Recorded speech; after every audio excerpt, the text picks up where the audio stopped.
Exercise 4 part 4। Actually इस topic में मैं ये बताना चाहता हूँ वीडियो के इस पार्ट में यौन संचारित रोग, जिसको आप सेक्सुअली ट्रांसमिटेड डिजीजेज यानी एसटीडी कहते हैं, या इसी का दूसरा नाम कहीं कहीं किताब में लिखा हुआ रतिज रोग, जिसको वेनरल डिजीजेज कहते हैं, वीडी के नाम से भी जाना जाता है, या इसी का नाम होगा जनन मार्ग संक्रमण, रिप्रोडक्टिव ट्रैक्ट इन्फेक्शन, आरटीआई के नाम से भी देखा जाता है। एक्चुअली यह रोग होता कैसा है? कहता ऐसा रोग जो लैंगिक संपर्क या मैथुन क्रिया के द्वारा संचारित होता है, फैलता है, ट्रांसमिट होता है। ऐसे रोग को एसटीडी या वीडी या आरटीआई कहा जाता है। इनमें भी कई तरह के सूक्ष्म जीव जो कि रोगजनक का भूमिका निभाते हैं, एक एक करके सबके बारे में बताना चाहता हूँ। आइए सबसे पहला एक डिजीज का नाम लूं जो कि एसटीडी के अंतर्गत है, क्लेमाइडियोसिस। इस तरह के जो रोग हैं, इस रोग को उत्पन्न करने वाले पैथोजेंस यानी रोगजनक क्लेमाइडिया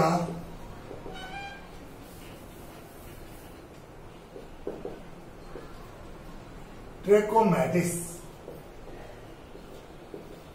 क्लेमाइडियोसिस, ये डिजीज जो मैंने लिखा, इस तरह की बीमारी को उत्पन्न करने वाला एक जीवाणु जो कि अंतः परजीवी के रूप में जाना जाता है, इसको क्लेमाइडिया ट्रैकोमैटिस। इस जीवाणु के द्वारा ऐसा रोग उत्पन्न होता है। इस रोग में कहा जाता है खास करके जब इस तरह का संक्रमण होता है, मूत्र मार्ग में सूजन हो जाता है, अधिविषण में सूजन हो जाता है, शिश्न से मवाद जैसा द्रव निकलता है, स्त्री का जो ग्रीवा होता है, इसको सर्विक्स कहते हैं, उसमें सूजन हो जाता है। इस तरह की बीमारियों को अगर सही टाइम पे इलाज ना किया जाए, एक खतरनाक रूप लेता है, पीआईडी, जिसको कहते हैं पैल्विक इन्फ्लेमेटरी डिजीज। और इस तरह के डिजीज जब होते हैं कि ये वंध्यता को उत्पन्न करते हैं, बांझपन को उत्पन्न करते हैं। अर्थात ये रोग लैंगिक संपर्क से फैलने वाला, जीवाणु से उत्पन्न होने वाला है, जिसका नाम मैंने लिखा क्लेमाइडिया ट्रैकोमैटिस।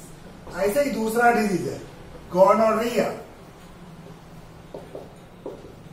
निजेरिया गोनोरी, ये जीवाणु का नाम है। ये जीवाणु के द्वारा उत्पन्न होता है। ये बीमारी कहा जाता है इस बीमारी के संक्रमण से मुख्य रूप से जनन अंग में पीड़ा और मूत्र विसर्जन में जलन होता है। ऐसे ही सिफिलिस, ये भी एक डिजीज है जो लैंगिक संपर्क से फैलता है। इस बीमारी को उत्पन्न करने वाला ट्रिपोनीमा पैलिडम, ये भी जीवाणु है। ये सभी जीवाणु के बारे में बात कर रहा हूं। इस तरह के रोग के संक्रमण होने पर देखा जाता है बाह्य जड़ांग पर दाना दाना जैसा होने लगता है, रैसेस होने लगते हैं। इस बीमारी का नाम बताता हूं। 4th नंबर जेनाइटल वार्ट, जिसको मस्सा कहते हैं। आपने देखा होगा बुजुर्ग लोगों के शरीर पर छोटा मांस की तरह निकल जाता है मस्सा, जो कि अगर जड़ांग पे आ जाता है उसको जेनाइटल मस्सा, जेनाइटल वार्ट कहा जाता है। ये बीमारी एचपीवी, ह्यूमन पैपिलोमा वायरस, यानी अब नाम आ गया वायरस का, ये वायरस के द्वारा उत्पन्न होता है। इसको शॉर्ट में एचपीवी भी कहते हैं। ऐसे एक बीमारी 5वां नंबर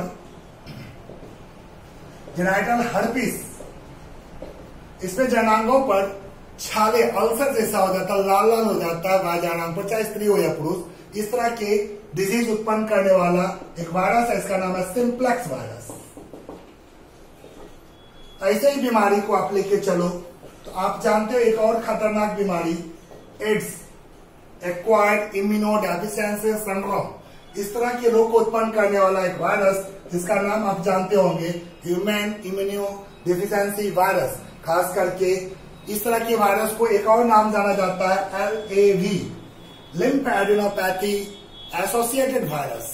इस तरह के वायरस उत्पन्न करते हैं एड्स। कहा जाता है इस तरह के जो एड्स उत्पन्न होता है, यह संचारित बहुत तेजी से होता है लैंगिक संपर्क को, या शरीर के जो द्रव होते हैं, शारीरिक द्रव, चाहे ब्लड हो या सीमेन हो, इसके ट्रांसमिशन से, चाहे इसका कोई भी माध्यम हो, सुई हो या लैंगिक संपर्क हो या अदरवाइज सेविंग ब्लेड हो, XYZ कोई भी अगर उसका माध्यम बनता है तो ब्लड या सीमेन अगर एक संक्रमित व्यक्ति से दूसरे संक्रमित व्यक्ति में जाता है तो एड्स जैसे रोग आसानी से संचरित होते हैं।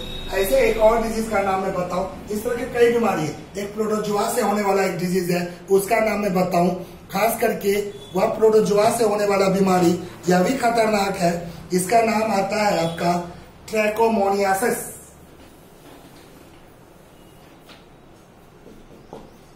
ट्रैकोमोनियासिस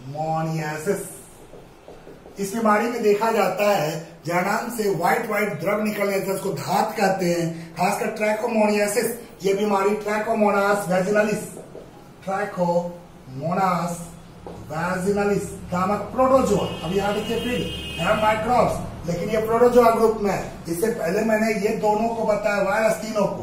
इससे ऊपर मैंने जो 2 और 1 और 3 जो साफ कर दिया वो जीवाणु और ये प्रोटोजुआ। इस तरह से रोग उत्पन्न होते हैं, यौन संचरित रोग कहा जाता है। इनके बचाव के लिए हम क्या कर सकते हैं, तो सावधानियां बरत सकते हैं। क्या कर सकते हैं, किसी अनजान व्यक्ति के संपर्क में या किसी जिससे हम नहीं जानते उनसे यौन संबंध स्थापित नहीं करना चाहिए। मैथुन के समय कंडोम का इस्तेमाल करें, संक्रमित इंजेक्शन का प्रयोग ना करें या संक्रमित व्यक्ति से रक्त का स्थानांतरण ना करें।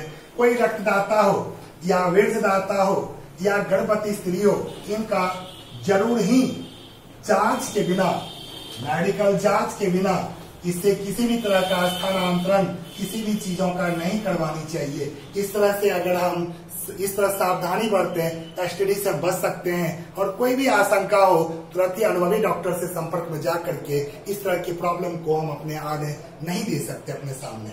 आइए मैं एक और टॉपिक बताता हूँ, वंध्यता, जिसको इनफर्टिलिटी कहते हैं। मैं बता रहा था वंध्यता, इनफर्टिलिटी और स्टेरिलिटी, यानी आप बांझपन, इसको अपनी भाषा में समझ सकते हैं। खास करके जब ऐसी स्थिति कब उत्पन्न होती है, जब असुरक्षित सहवास, असुरक्षित कहने का मतलब है सुरक्षित अगर मैथुन क्रिया किया जाए तो उसमें वीर्य का स्थानांतरण नहीं होता, निषेचन नहीं होता। लेकिन असुरक्षित जैसे ही कहते हैं, वीर्य का स्थानांतरण, शुक्राणु का मिलना, निषेचन की क्रिया होना। अगर असुरक्षित सहवास होने के बावजूद भी गर्भावस्था नहीं रह पाता है, चाहे वो कोई भी प्रॉब्लम हो, कोई भी कारण हो, अगर गर्भावस्था नहीं बन पाता तो उस अवस्था का एक नाम दिया जाता वंध्यता, बांझपन।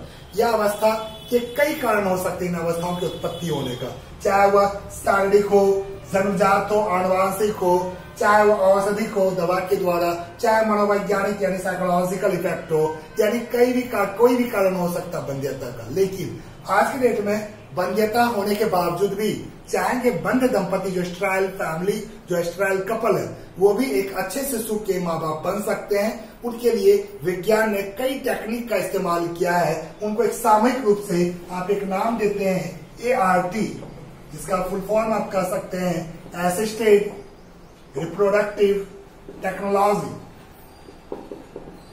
इस टेक्नोलॉजी के द्वारा कई दंपति आज संतान प्राप्ति कर चुके हैं। अब कैसे हो सकता है, इसका एक बेहतरीन एक एग्जाम्पल है जिसका नाम आपने सुना होगा, प्रखनली शिशु, टेस्ट ट्यूब बेबी। खासकर की वर्ड सुनने में अजीब सा लगता है टेस्ट ट्यूब में बेबी की उत्पत्ति की गई, लेकिन ऐसा नहीं है। लोग ये चीज मीनिंग गलत ले लेते हैं। लेकिन फिर होता क्या है, इसमें कहा जाता है IVF टेक्निक, जिसको कहते हैं in vitro fertilisation. In vitro means शरीर के बाहर। इसी का एक और आता है वर्ड इन विवो, जो शरीर के अंदर। लेकिन इन विट्रो पात्रे यानी प्रखनली यानी टेस्ट ट्यूब कहा जाता है स्त्री के अंडाणु और पुरुष के शुक्राणु को कृत्रिम रूप से किसी प्रखनली में उसका निषेचन कराया जाता है और भ्रूण का उसका विकास कराया जाता है। और बस भ्रूण, जो विकसित भ्रूण है, उस भ्रूण को स्त्री के गर्भाशय में आरोपित किया जाता है और भ्रूण का विकास पूर्ण रूप से सामान्य रूप से होता है और संपूर्ण रूप से विकसित होने के बाद सुविकसित शिशु की उत्पत्ति होती है। वैसे शिशु को एक नाम दिया गया टेस्ट ट्यूब बेबी। कहा जाता है हमारे पूरे विश्व में सबसे पहला टेस्ट ट्यूब बेबी जो खास करके नाम था लुइस जॉय ब्राउन। ये लड़की के रूप में जन्म ली थी और ये लड़की कहा जाता इंग्लैंड में जन्म ली थी। लुइस जॉय ब्राउन, इसकी जो जन्म हुई थी 1978 में। सबसे पहला अगर पूछा जाता है test tube baby Louise Joy Brown. आपके इंडिया का पूछा जाता है कानुप्रिया अग्रवाल जो कि कलकत्ता में जन्म ली थी। सेकंड एक लड़का जन्म लिया था हर्ष जो कि मुंबई में लिया था 1996 में। इस तरह से प्रखनली शिशु की उत्पत्ति होती है। लेकिन यहाँ पर मैंने एक चीज बताया, भ्रूण का स्थानांतरण। तो भ्रूण का स्थानांतरण कई तरीके से होते हैं, उसको अलग वीडियो में समझाकर आपको बताना चाहूंगा। Embryo transfer